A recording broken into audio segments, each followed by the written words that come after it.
Life in a world that keeps changing. Think that it's progress you're making.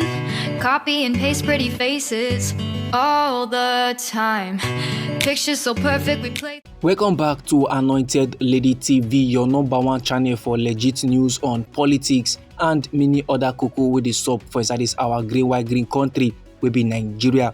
As we normally do, we don't come back with breaking news, we don't come back with updates, we don't come back with fresh report we go like share give the general public. And the cocoa now be say, for those of my countrymen wey no sabi, e get wetin they call freedom of information request. This level so they give any country person or any organization for inside we nation Nigeria the access now to any document or to any file in the name of promoting transparency and accountability.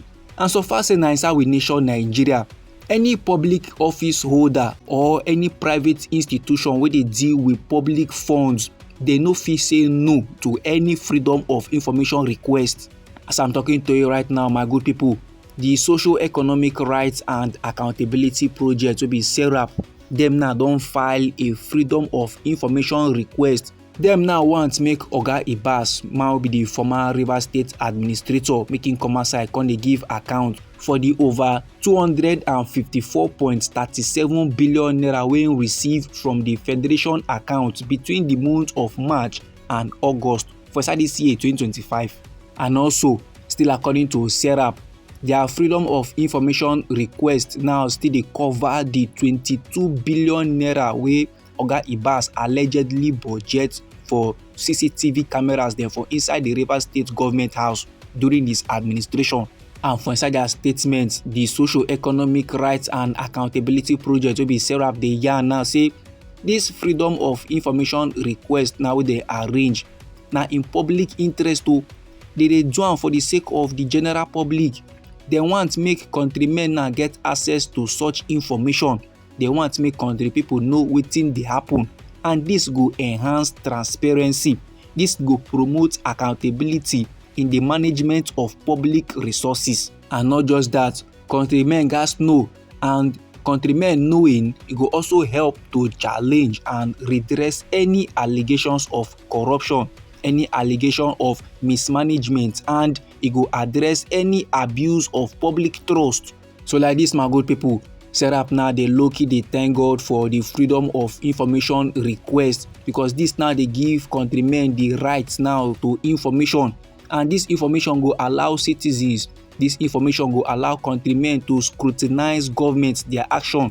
The information go educate many countrymen them, and it go help them demand accountability.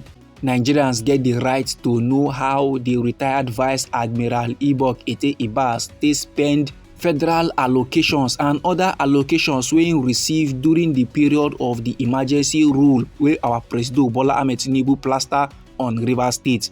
This no be amebo, and Oga Ibas no fit deny am. This na part of Nigerians their legally enforceable human rights to know how things dey happen, to know how men they spend money, to know how men they govern for inside we nation Nigeria. And then the group SCATT3R come they mention section 39 of the 1999 Constitution, which is the Freedom of Information Act, plus Article 9 of the African Charter on Human and People's Rights, and Article 19 of the International Covenant on Civil and Political Rights as legal backing for their demand. So like this, Rivers State no fit hide under the excuse of emergency rule. Oga Ibas cannot refuse, he cannot say no. He must provide the details, he must provide the information wey men they ask for, and this na their right by constitution. And no be like my good people, even before now, just immediately after our President Bola Ahmed Tinubu removed the emergency rule and the suspension of men, the Rivers State House of Assembly where they presided over by Speaker Martin Amewule, during their first plenary, the Rivers State House of Assembly can decide say they go examine the expenditure from the Consolidated Revenue Fund plus the contract award them and other spending where they carried out under the administration of Oga Ibas. They want to know how they do things, why do things, and when they do things. Now, sake of this torchlighting, through his media aide, man they go by the name Hector, Oga Ibas can they argue say the probe attempt was misplaced. when men dey talk say they want to torchlight the tenure of the former administrator Oga Ibas, that na a fool's errand because no be the Rivers State House of Assembly wey appoint Oga Ibas. But now wey e be say the Rivers State House of Assembly now don resume their duties, Oga Ibas no longer dey in power, so he no go fit tell them to stop, he no go fit tell them what to do. They can do whatsoever they want to do. As they don resume now, they want to exercise their powers. So if e be say they want to waste their time now to the torchlight administration wey their hand no follow for, make dem go ahead, but make dem get am for the back of their mind say as they dey torchlight the administration of Oga Ibas, they dey indirectly dey torchlight the person wey send am, and that's na our presido, and also they dey indirectly dey torchlight the National Assembly ad hoc committee wey be dey act as assembly during the administration.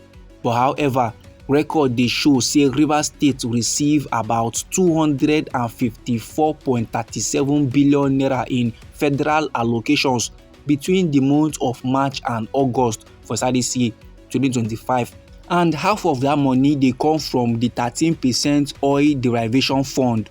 Meanwhile, many stakeholders, many politicians, many countrymen dem, especially Rivers State people, dem dey call for the torchlighting of Oga Ibas administration because they no like the way things take play during his time, especially the 22 billion naira wey men budget to install CCTV for inside the Rivers State government house. Many dey see reasons to believe say that na excuse to take siphon Rivers State men their money. This my good people, na the reports, na the information wey I wan share give the general public.